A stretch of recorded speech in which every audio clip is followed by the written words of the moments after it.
Uno nunca sabe cuándo va a ser la última vez. A veces es una tontería, una pregunta, un gesto. Nadie piensa esta es la despedida. No hay cómo saberlo tampoco. Si tienes suerte es un te quiero, un abrígate, un cuídate, un te amo. Y cuando ya no están, volvemos a ese instante una y otra vez, como si escarbando ahí pudiéramos tocarlo de nuevo. No hay nada fuera de lo normal, pero con el tiempo ese momento se vuelve sagrado. Julio, con la ayuda de su madre, asiste a una fiesta en una discoteca. Va con su amigo Leo, quien lo invitó. Su madre le ayuda a salir, ya que lo buscaba su polola, pero Julio ya estaba comprometido con su amigo. Asiste, ingresa, revisión, todo normal, pide trago, normal. Al otro día todo cambia. Nada era normal. Desaparece y nadie sabe nada. 300 personas y nadie vio, oyó ni sabe nada. A Julio se lo traga la tierra. Al otro día su madre lo llama al desayuno y no está. Normal, se debe haber quedado en la casa de un amigo, ya debe llegar. Pero pasan las horas y no llega. Leo llama, Eric, el hermano, contesta, no está en casa de su amigo. La madre se preocupa, va a la discoteca a buscarlo. Los dueños, tras ver la foto, dicen que no lo conocen. La madre empieza a preocuparse porque cuando la realidad no encaja, el miedo aparece. Quiero que compartan la foto y la información que estamos entregando y que luchemos juntos. Le agradezco que estén hoy acompañándonos. Han pasado 2 semanas y la policía no ha hecho nada. Cada hora es fundamental para encontrar a mi hijo con vida. Y luego la frase que rompe todo. Aquí hay gente que está ocultando la verdad. El dolor no busca, también señala. El prefecto Montero toma el caso. El capitán los presenta a su equipo de carabineros. Piden los archivos y le dice que prefieren trabajar solo. Les presenté a mi equipo y ahora dicen que quieren trabajar solo. ¿Qué le digo a mi equipo? Me dejan mal frente a ellos. Incluso dentro de la búsqueda hay ego. Aparece un testigo, un sordomudo, dice haber visto a Julio golpeado. Se instala una idea, pero después queda donde mismo, ya que era una mentira. Al sordo lo tomaron preso por borracho. Nadie sabe por qué mintió. Y cuando existe la posibilidad de que esté vivo, la esperanza se vuelve más fuerte que la lógica. Montero advierte que no digan ni hagan nada, que tienen una orden de Santiago para ver el caso. La jueza y el capitán no oyen al comisario. ¿Le pasaron en los 2 años la separación de poder del Estado?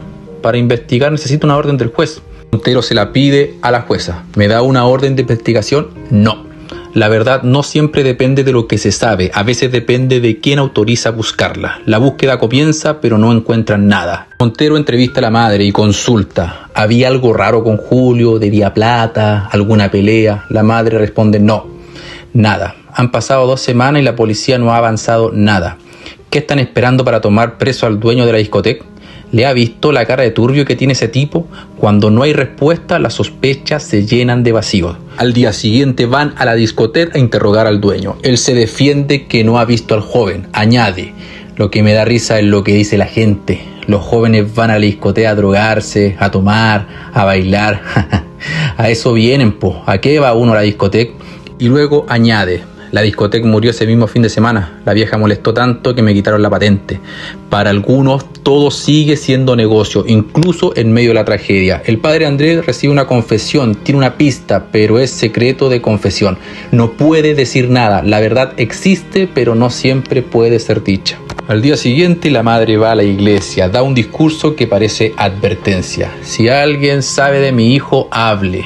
Porque para mí, si no hablen, son culpables de lo que está pasando. Hablen, digan dónde está mi hijo. Por favor, alguien tiene que saberlo. El silencio deja de ser neutral, se convierte en peso. Eric encuentra la chaqueta de Julio en la casa de Leo. La madre, tras recibir la chaqueta de su hijo, enfrenta a Leo en el colegio. ¿Qué hacías tú con la chaqueta de mi hijo? ¿Por qué lo dejaste solo? ¡Habla! Leo no habla y hay silencios que dicen más que cualquier palabra. Leo, observado, me da rabia. Si tan santo no era, él se la buscaba. La rabia revela lo que la boca intenta esconder. En la terapia, Leo, bajo hipnosis, algo aparece. Leo dice, a Julio lo tenían agarrado y le estaban pegando. El caso cambia, pero sin cuerpo todo queda en incertidumbre. Pasan los días y al no tener respuesta, la madre acusa ahora al detective nuevamente con megáfono y frente a todos. Quiero acusar al detective Montero, que no ha hecho nada por encontrar a mi hijo. Cuando el dolor no encuentra respuestas, empieza a destruir lo que tiene cerca. La desaparición no siempre grita, a veces cree. La madre, en busca de respuesta, busca un vidente, no porque crea completamente, sino porque ya no le queda otra cosa. El vidente hace una sesión y dice: Julio dice que no lo dejen de buscar. Y esa frase, aunque venga de un desconocido, se siente más cercana que el silencio. Van a la discoteca, el medium dice: Julio vio algo que no debió ver esa noche. Y de pronto la desaparición deja de ser un misterio y se convierte en advertencia. Van al último lugar donde supuestamente estuvo, pero el vidente dice que ese no es el lugar. Se adentran en el bosque, una casona abandonada, una cadena. Es de Julio, le dice el vidente, y no importa si eso es verdad o no, porque en ese momento todo lo que conecta con él se vuelve real. Eric le cuenta a Montero lo del vidente y que está con su mamá. Montero va a buscarlo y le dice al vidente: ¿no te da vergüenza sacarle plata, weón? El vidente se defiende: solo quiero ayudar. La madre también lo defiende: él me está ayudando, no me ha cobrado nada. Montero da la orden: yo conozco a estos tipos, se aprovechan. No es solo una discusión, es un choque entre dos formas de sostener el dolor: la razón y la esperanza. Montero dice: llévatelo. Las esposas no solo detienen a un hombre, también rompen una ilusión. Vanessa sube al auto, Montero sube sin permiso. Montero le recrimina: ¿no me cree a mí, pero sí a un chanta? Vanessa le dice: bájate de mi auto, no hablo con matones como vos, bájate. Y en medio de la rabia aparece una pregunta. Montero le consulta: ¿usted sabe dónde está su hijo Eric en este momento? El silencio después de esa frase pesa distinto, porque la búsqueda de uno puede hacer desaparecer el otro. La obsesión tiene un costo silencioso. Vanessa estuvo a punto de perderse un momento irrepetible: la defensa de Eric, su aprobación como abogado. Llega, lo abraza: esto también lo hago por él, le dice Eric. Y por un instante la vida vuelve a sentirse vida. Un instante alegre en medio de todo lo demás. Montero insiste con el padre que diga quién confesó el crimen, busca un nombre, busca una verdad, pero el padre no cambia, no dice nada. A veces, incluso sabiendo, hay cosas que no se pueden romper. Aparece el DJ, el que tocó esa noche, el que vio algo más. Intenta escapar, pero lo alcanzan, lo interrogan. El DJ declara: esa noche hubo 2 fiestas, el dueño quería traer más gente, hubo una pelea. Montero le pregunta: ¿y por qué no dijo nada antes? ¿Por qué no me preguntaron?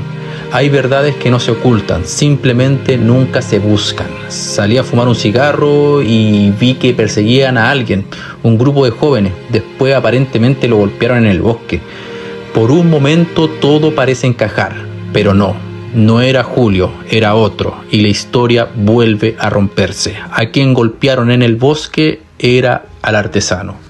El vidente sigue, le dice a la familia: está cerca, está aquí en Concepción. Eric, incrédulo: si está cerca, ¿por qué no viene? El vidente le responde: no puede, se metió con gente complicada, no quiere colocarlos en riesgo. La esperanza no necesita pruebas, solo necesita mantenerse viva. Vanessa habla sin miedo nuevamente en el centro. Desde que sucedió lo de Julio hemos perdido el miedo, seguiremos luchando hasta que mi hijo aparezca. Eric dice: me haré cargo del caso, encontraremos a mi hermano. Y luego la madre sentencia: sabemos que Julio está vivo y cada día que pasa es un día más de vergüenza para este país y sus instituciones. Cuando no hay certeza, la convicción se convierte en refugio. Montero va donde Carabinero a hablar con el capitán, quien hostilmente le dice que si quieren encontrar algo, que revisen ellos mismos, que su gente está ocupada, no pueden ayudarlos. Montero y su equipo buscan en archivo desordenado a propósito cosas que faltan, cosas que nunca estuvieron, cosas que les escondieron. Encuentran algo: alguien intentó suicidarse al día siguiente. Otra pieza, otro fragmento, nada completo. Mientras tanto, Vanessa cree ver a su hijo. Lo sigue porque cuando alguien falta aparece en todos lados. La atropellan, el cuerpo no resiste lo que el corazón insiste en negar. El padre invita a cenar a Montero y le ruega: aléjelo del vidente, es un chanta. Montero responde: no puedo. Ella pidió, es normal, es la esperanza de una madre. La esperanza puede ser frágil, pero también es lo único que queda. Montero, aprovechando el momento, intenta una última vez: tengo 5 sospechosos, no hablemos de la confesión. Dígame si los conoce, ayúdeme padre, por favor. El padre se ríe y dice, no puedo. Y luego pregunta algo que sospecha. Ustedes me robaron mis cuadernos. Montero lo niega, no. El cura responde, eran escritos de astrología. Esa noche había luna llena, la noche que desapareció Julio. Si no saben la hora, pregunten en qué parte del cielo estaba la luna. No dice nada, pero lo dice todo. Montero entiende, sonríe, lo abraza y le dice, gracias padre. Porque a veces la verdad no llega completa, llega en fragmentos, en gestos, en silencios, y en medio de todo queda lo más difícil de sostener: seguir buscando, sin saber si lo que se busca todavía puede ser encontrado. Empieza el interrogatorio e investigación a todos los que estuvieron esa noche con Julio. ¿Te acuerdas dónde estabas ese día?, preguntaron. El artesano respondió, no con seguridad, no con claridad. Me golpearon por celos, pero no recuerdo nada más. Le consultan, ¿viste a Julio? El artesano responde, no lo vi. Y a veces en una investigación no necesitas una gran confesión, solo necesitas pequeñas verdades que cuando se juntan se vuelven imposibles de ignorar. Montero lo entendió, no fue un momento épico, no hubo música de fondo, solo silencio y una idea que empezó a tomar forma. Estos cabros lo mataron. Y después inventaron una coartada con el artesano para despistar. Ya sabemos qué pasó. Ahora el problema es demostrarlo. Porque la justicia lamentablemente no vive de intuiciones, vive de pruebas. Y entre lo que sabes y lo que puedes probar hay un abismo. Mientras tanto, en la casa de Vanessa, otro tipo de verdad empezaba a filtrarse. El padre acusa al vidente. ¿Qué te echaste al bolsillo? Vidente se defiende. Nada. ¿Por qué me acusa? El vidente se defendió, mostró lo que tenía en el bolsillo, pero había algo que Vanessa jamás le dio. Defraudada dice, eso no te lo pasé yo. Quiero que por favor te vayas de mi casa. La fe, cuando se rompe, no hace ruido, pero deja un vacío casi imposible de llenar. En paralelo, la investigación avanza a golpes pequeños, casi invisibles. 2 personas declararon que alguien se había tirado al río, se suicidó 2 días después de la desaparición de Julio. ¿Quiénes? Esas 2 personas eran Gabriel y su amigo, y entonces todo empezó a encajar. No como un rompecabezas perfecto, sino como esos recuerdos incómodos que no quieres aceptar.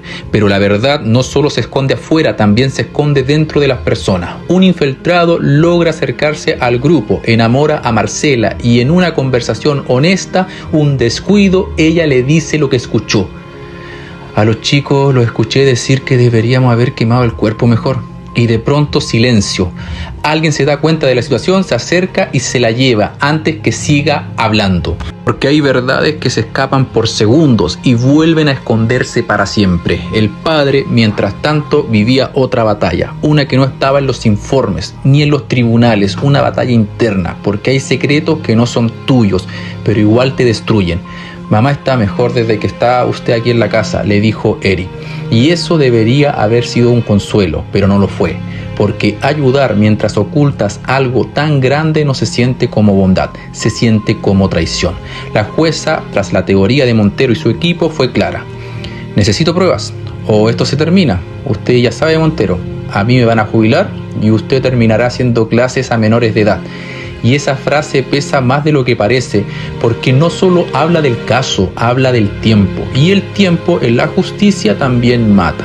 Marcela, convencida por el infiltrado, está dispuesta a hablar, pero al estar frente a la jueza dice que fue una broma. Ella no oyó nada, y con esa frase una puerta se cerró.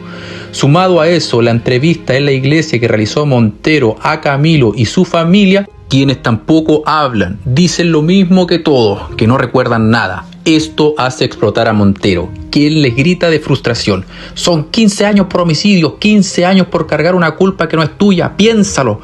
Pero a veces gritar la verdad no lo hace más fuerte, solo evidencia la impotencia. Y cuando la frustración crece, el sistema empieza a romperse por dentro. Una de las detectives del caso lo critica mientras habla. Antes era seco, ahora da vergüenza. Perdió fuerza, anda perdido. No era solo el caso el que se caía, era la fe en quien debía resolverlo, hasta que llegó ese día. La iglesia, la familia, la memoria. Es una conmemoración, un video, un cumpleaños, una vida que ya no estaba y una petición que solicita la madre al padre, quien se niega a leerla. En la iglesia el padre dice por qué no puede leerla. Yo no puedo pedir por algo que no va a pasar. La familia tiene que aceptar que su hijo murió. A veces la verdad no llega como una respuesta, sino como una sentencia, pero el padre no terminó ahí. Dijo, no se lo van a devolver, porque la corrupción y la cobardía son parte de un sistema que protege al poder. Y entonces ya no era solo una misa, era una confesión disfrazada de denuncia. Me duele, créanme que me duele, por mi postura de servidor de Dios, pero el secreto de confesión me obliga a no hablar. Y aquí es donde todo se vuelve incómodo, porque entendemos algo. Hay personas que saben la verdad, pero no pueden decirla. Y eso nos obliga a preguntarnos, ¿qué es más importante? ¿La ley, la fe, los ideales o lo que es justo? La madre, tras escuchar esto, se fue. Eric lo enfrentó, se metió en nuestra casa y gracias a usted hay un asesino que descansa en la suya. Porque cuando la confianza se rompe, no importa la intención, solo importa el daño. Uno por uno fueron hablando mientras la jueza realizaba la reconstrucción de lo sucedido esa noche. Palabras vacías, recuerdos imprecisos, respuestas que parecían ensayadas. Nada nuevo, nada útil, nada que doliera lo suficiente como para ser verdad. Hasta que justo antes de que todo terminara, Eric se acercó y le dice a la magistrado, creo que debería haber algo. La jueza lo miró con distancia, con rutina y responde, hola, ¿cómo está? Yo bien, ¿y usted? Todo bien, pero creo que debería haber algo. Y entonces vino esa frase que muchas veces no parece importante, pero cambia el rumbo de todo. Si quiere que vea algo, pida audiencia. Y se fue. Porque a veces la verdad no es ignorada por maldad, sino por costumbre, por protocolo, por tiempo, por formas. Y mientras tanto la vida de alguien sigue esperando. Días después algo se mueve, no por certeza, sino por presión. Gabriel y sus amigos son detenidos, no por lo que hicieron, sino por lo que intentaron ocultar. Obstrucción a la justicia. La magistrado siguió el consejo de Montero, quien le recomendó esto.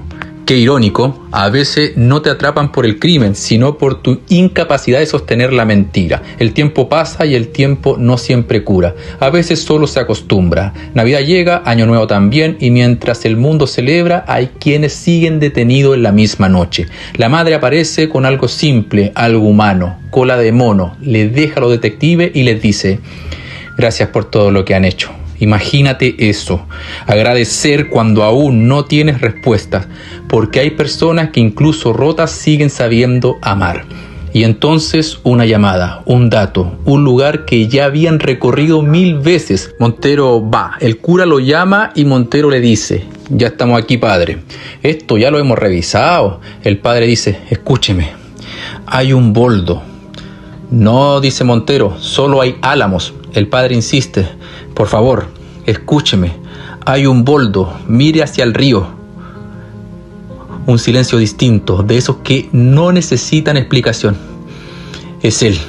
Y el padre corta y llora, porque encontrar no siempre es un alivio, a veces encontrar es perder definitivamente. Esa noche alguien vuelve a la iglesia, el profesor, quien siempre estuvo ahí, repartiendo la foto en la iglesia y en las acusaciones, siempre estuvo cerca. Entra no por fe, por culpa, y dice, Padre, necesito que me ayude. Usted y yo sabemos algo, y esto no me deja dormir. Hay frases que no buscan respuesta, solo buscan descanso, pero el padre responde distinto a lo esperado. Este no es el lugar para confesar eso. Si quiere descansar, ya sabe dónde ir. Y aquí todo se vuelve incómodo otra vez, porque entendemos algo, no todas las verdades quieren justicia, algunas solo quieren silencio. El hombre se va, pero alguien lo vio. Siempre hay alguien que ve, cuando crees que nadie está mirando. El protector o infiltrado de Montero lo ve salir y tal vez de eso se trata esta parte de la historia. De lo cerca que siempre está quizás la verdad, de lo mucho que cuesta encontrarla y de cómo incluso cuando aparece no trae paz inmediata. Porque hay algo que casi nunca se dice, no es lo mismo buscar la verdad que estar preparado para encontrarla. Y cuando finalmente la tienes al frente ya no puedes volver atrás, ni la duda, ni la esperanza, ni la negación. Montero buscó sacar la verdad como fuera, necesitaba respuestas, necesitaba poder solucionar el caso. Se sentó frente a Gabriel y dejó el silencio caer como una amenaza. El chico no hablaba, no porque no supiera, sino porque el miedo ya le había ocupado la voz. Entonces Montero cruzó una línea invisible que separa la justicia de la desesperación. Apoyó la pistola sobre la mesa como una amenaza. Habla, cabro, sálvate, yo sé que tú lo mataste, habla. Gabriel, asustado pero seguro, responde. Ustedes no tienen nada, por eso están aquí. Montero va más allá. Mírame, habla, confiesa que tú lo mataste y se acaba esto. Gabriel dice, no tienes idea quién fue, por eso me culpan a mí. Montero con rabia, habla. Confiesa que lo mataste y ya. Habla, weón. Pero Gabriel no respondió con palabras, respondió con un grito. ¡Gendarme! Y en ese instante todo se rompió. No fue solo el interrogatorio, fue la imagen de Montero, fue la poca distancia que estaba entre él y aquello que juró combatir. Su compañero lo enfrentó afuera, no con rabia, sino con algo peor, honestidad. Se te pasó la mano, Genaro. Montero dice. ¿Cómo que Genaro, patúo? Es que estáis muy complicado, muy mal genio, enojón. Todo te lo tomas a la personal. Montero responde, es personal, po. ¿Quién crees que va a dar la cara cuando quede la cagá? ¿Quién va a tener que ir al Congreso a explicar todos los millones que se han gastado en la investigación? El compañero trata de ayudarlo. Bueno, entonces escúchanos también. Revisemos al profesor. Montero le dice, cállate mejor, compañero. Investiguemos al profesor. Tú también te puedes equivocar, Montero. Cuando un caso te consume, deja de ser un expediente, se convierte en una herida. Mientras tanto, en otro lugar, el dolor no gritaba, lloraba. Vanessa entró a la morgue con el corazón suspendido en el tiempo y cuando vio ese cráneo no vio huesos, vio recuerdos. Vio a su hijo por primera vez, vio sus ojos descubriendo el mundo, vio la playa, la risa, los días que nunca imaginó que serían finitos. Y entonces hizo lo más humano que existe, lo volvió a cuidar. Le puso su chaqueta, como si aún pudiera protegerlo del frío, como si aún pudiera protegerlo del mundo. Porque una madre no deja de ser madre ni siquiera cuando la verdad llega tarde. Pero la verdad en esta historia no solo llega tarde, también se desvía. El infiltrado seguía y buscaba pistas para que el profesor cayera. Este se dio cuenta y se fue al ver que no era una conquista, que solo lo buscaban para buscarlo como culpable. Las acusaciones se cruzaban como disparo en la oscuridad y cuando Gabriel salió libre no lo hizo en silencio. Se defendió, apuntó directamente a Montero. Lo acusó de abuso, de desesperación, de querer fabricar culpables para tapar errores de él. Si aquí hay un culpable es el señor Montero, que nos tuvo sin dormir, sin comer, incomunicado y ni siquiera en Año Nuevo nos dejó llamar a nuestra familia.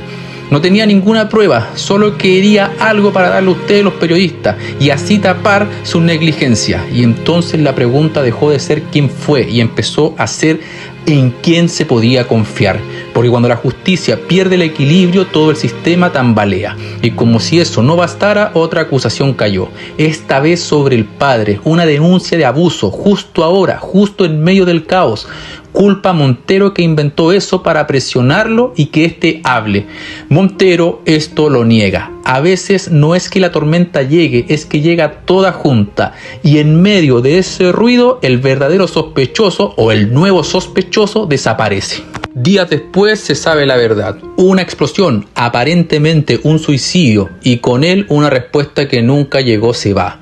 Los detectives no lo aceptaban, no podían. Para ellos no era un cierre, era un encubrimiento. Alguien lo había silenciado. Y cuando la verdad muere, lo que queda no es paz, es sospecha.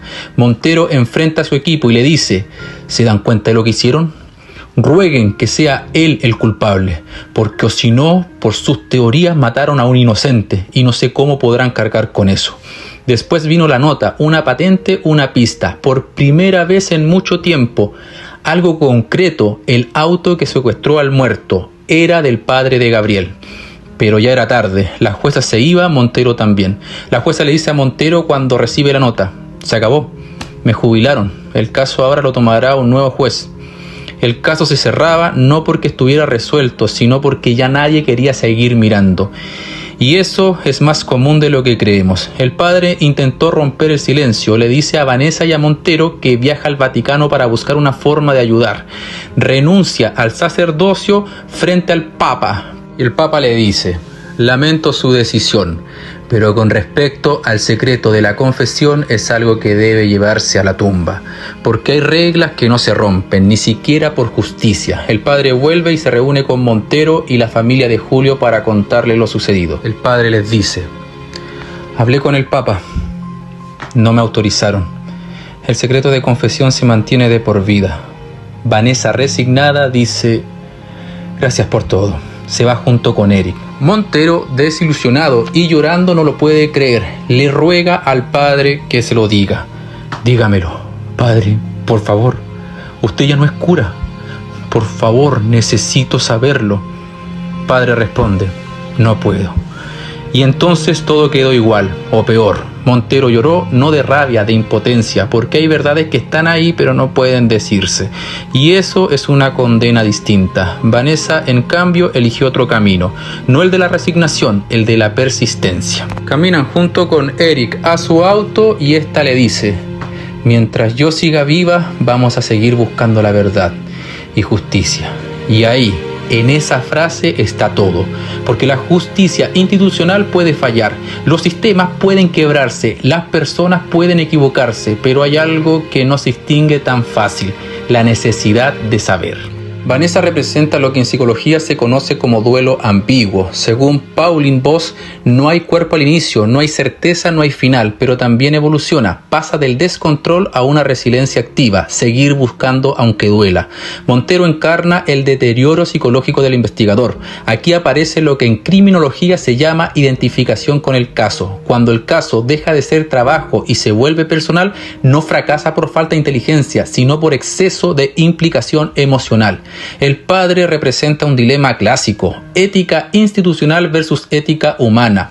¿Cumplir reglas siempre o priorizar consecuencias? El padre, sin embargo, elige lo kantiano, mantiene el secreto, aunque eso perpetúe el dolor de la familia y no se logre hacer justicia. Vive una culpa silenciosa, sufre lo que hoy se llama estrés moral. No es villano, pero tampoco es inocente. Eric representa una respuesta distinta al trauma. No se quiebra, transforma el dolor en propósito. Hay una crítica a las instituciones. No basta con saber la verdad, hay que poder probarla. El sistema no busca verdad absoluta, busca orden y control. A las policías las muestra con fragmentación, ego, falta de coordinación, desgaste emocional y presión política. El sistema depende de personas y las personas fallan. Hay una crítica que nos debiera hacer reflexionar. La sociedad, 300 personas y nadie vio nada. Es ilógico, pero es una realidad común. Todos se preocupan, todos quieren ayudar, pero nadie habla, nadie se involucra, por miedo. Sí, quizás, pero hasta incluso por miedo se termina siendo cómplice. Esto refleja el efecto espectador de John Darley. Mientras más testigo, menos responsabilidad individual. El silencio se vuelve colectivo. La crítica más profunda es quizás a la iglesia y su doctrina no acorde a los tiempos modernos. Por eso cada vez menos adepto. La historia nos muestra esto de manera lírica mientras avanza. La iglesia aparece como guardiana de la verdad, pero también como su límite. El secreto de confesión simboliza una verdad que existe, pero está prohibida usarla. Prioriza las normas sobre el sufrimiento humano, protege la estructura antes que la justicia. Desde una mirada moderna se cuestiona si ciertas reglas siguen siendo éticamente validadas hoy. El padre no habla y eso lo convierte en cómplice pasivo, víctima del sistema, símbolo de una institución rígida. Hay historias que no terminan, solo se detienen. Se quedan suspendidas en el tiempo como una pregunta sin respuesta, como una herida que nunca cierra del todo. Y entonces uno se pregunta, ¿qué es lo que realmente duele? ¿La ausencia o la incertidumbre? Porque cuando la verdad no llega, el dolor no tiene forma, no hay culpables claros, no hay justicia que calme, no hay final que permita seguir. Y aunque el tiempo pase, aunque los casos se enfríen y los nombres se olviden, la verdad no desaparece. Se esconde, se transforma, pero sigue ahí. Tal vez la esperanza no está en que todo se resuelva, sino en que algún día, de alguna forma, lo oculto deje de serlo. Porque al final la verdad no necesita prisa, solo necesita un momento. Y cuando llegue, aunque sea tarde, aunque duela, va a cambiarlo todo.